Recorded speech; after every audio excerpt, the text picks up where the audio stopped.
Yeah, yeah, love Arthur Smith, and we had we spent 3 years together, and we were like brothers, and we had a really collaborative relationship. Love Arthur, love his family, and we're rooting for him going to Pittsburgh.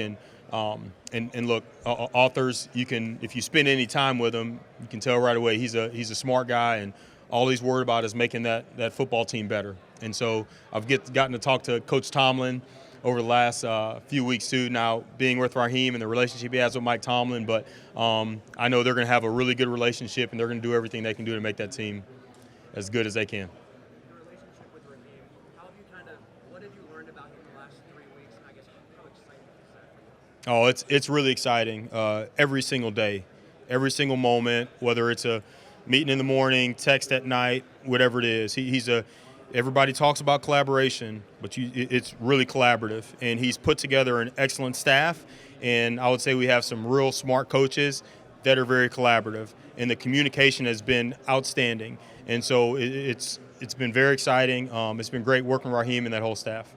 Coach, Jerry, how did the February scouting meetings go that you all were in the midst of and wrapped up, I guess? They were outstanding. The meetings went really well. You know, Cal Smith runs those meetings, and the fun thing about those meetings it's just based off of film, right? So we basically had the football games played, the season played, and then you had the All-Star games, and so it's just based off film. And obviously we go through the makeups of the player as well, but we haven't gotten anyone else involved. We haven't gone through the combine and the pro days, and it's just about football. And we stacked the whole board based off of football. And it was, again, the meetings were excellent, and it showed that this is a really, really strong draft.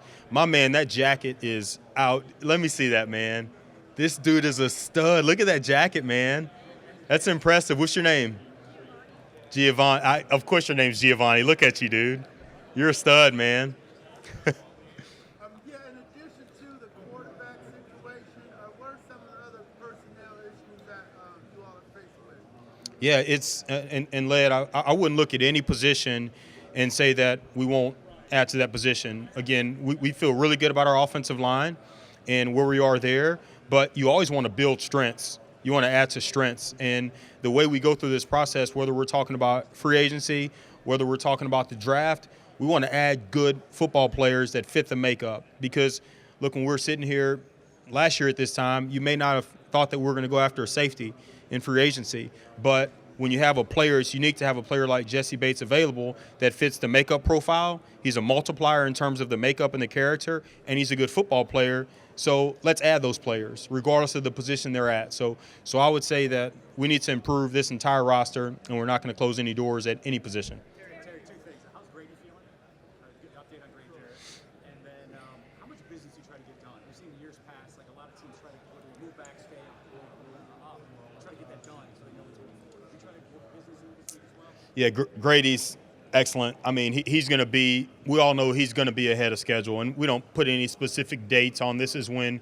But when you know Grady and know the type of person he is, the heart, the head, everything he's about, he's going to figure out a way to be on schedule. It's more so holding him back and make sure, even with Grady, we try to manage him, and you hold him out of practices sometimes during the season, and he's like a little kid pouting when you don't let him practice. That's just who he is. So Grady's going to be he's going to be ahead of schedule, whatever that schedule is. So we feel good about that.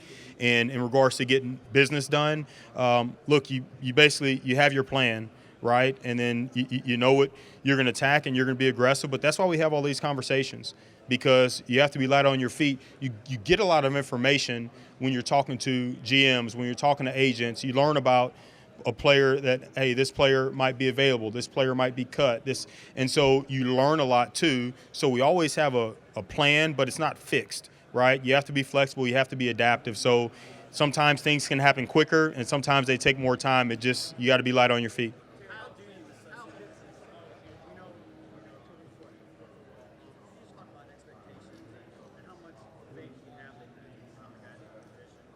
Yeah, we have a lot of faith in Kyle, and obviously he was dealing with an injury this season, and look, he fought through and he finished the season, but now he's healthy, right? And he can have a healthy offseason.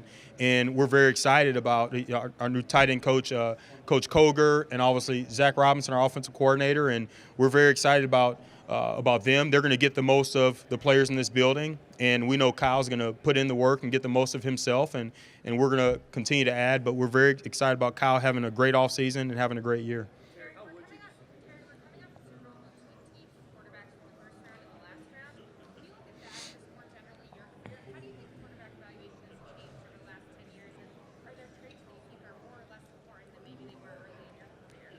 I would say it always starts. It's always here and here, right? It's the neck up, and it's about who you are as a person.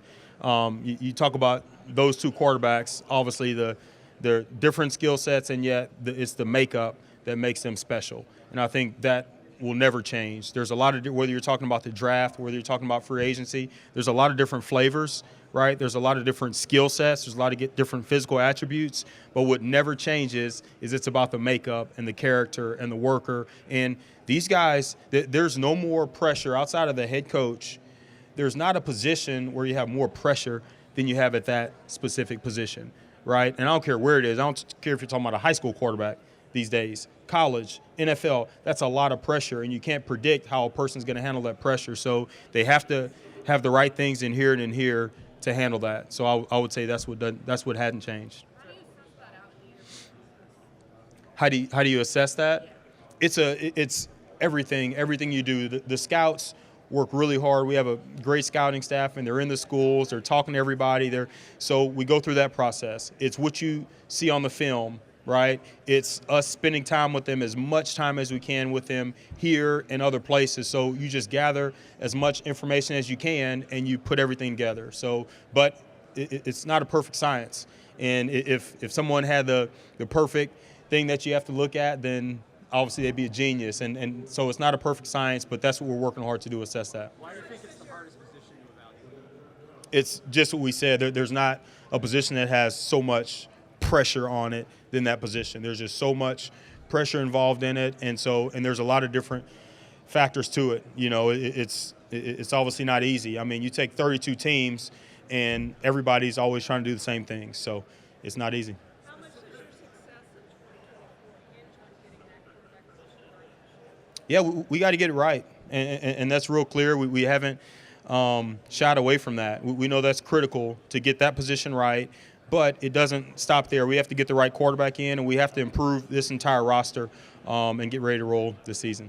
Specific to the quarterback position, how do you weigh short and long-term goals that there versus, veteran versus rookie, adding to that position? How do you view that further?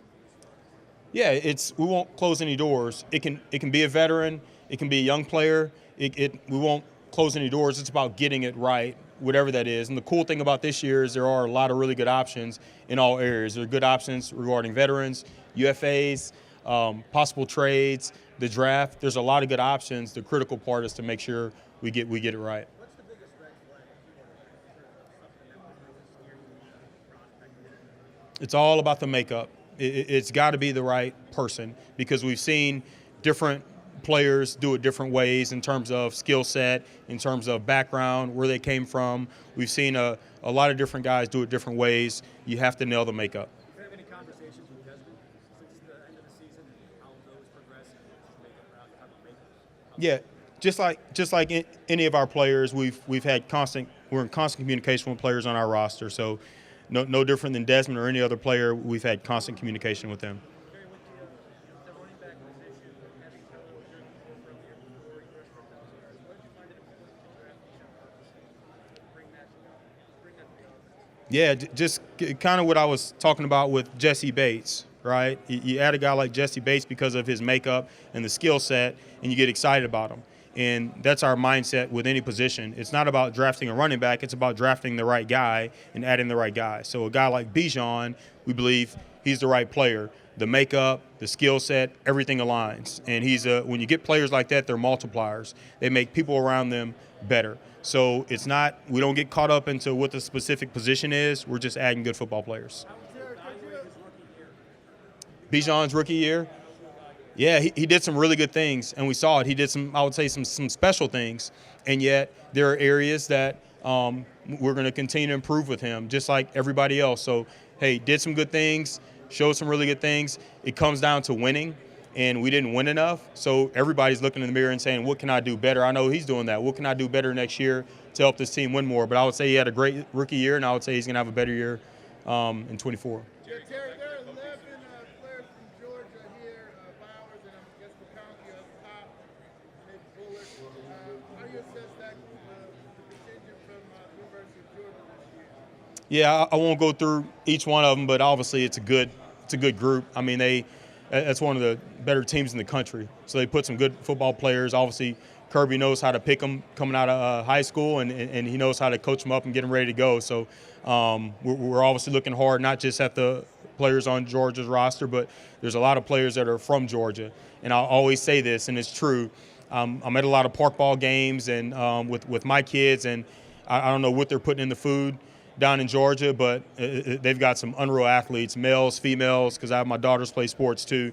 It's crazy what they do there. So we love our hometown guys. Terry, going back to the coaching search, I know you're very happy to land with the team. I was curious, there's not many teams to speak with Coach Belichick. Yeah. Where did his vision align for the Falcons with your vision, and where did things differ? Yeah, just like Arthur Blank said in Vegas that, hey, we went through that process with Coach Belichick, and he was willing to work with the staff and be collaborative, and he was ready to coach. And so I would say there were great interviews with Coach Belichick and with a lot of other people. And it came down to Raheem, and we're very excited about Raheem moving forward. What was it about Zach Robinson's ability to develop quarterbacks that made him an attractive commodity at offensive coordinator? Yeah, great question. And Zach's the developing quarterbacks. Look, he played quarterback, right? Not just Zach, but T.J. Yates, our quarterback coach, played quarterback, and we have other guys in our group. Ken Zampese, DJ Williams. We have a lot of really good guys in regards to the quarterback part, but it's not just about that. It's about the offense as a whole. And when you hear Zach talk, you can hear how intelligent he is, but not just intelligent, but how forward-thinking he is. So he's not going to be fixed on a specific thing that he's always done, and we're just going to do it this way. He's going to look at every player on our roster and how can we maximize each one of those players, and then how can we bring players in and continue to grow. So, but that part of it, the quarterback process and evaluating all the free agents, evaluating all the college prospects, that's a very important part of it. And not just Zach, but there's a really good group that we're going through that with right now.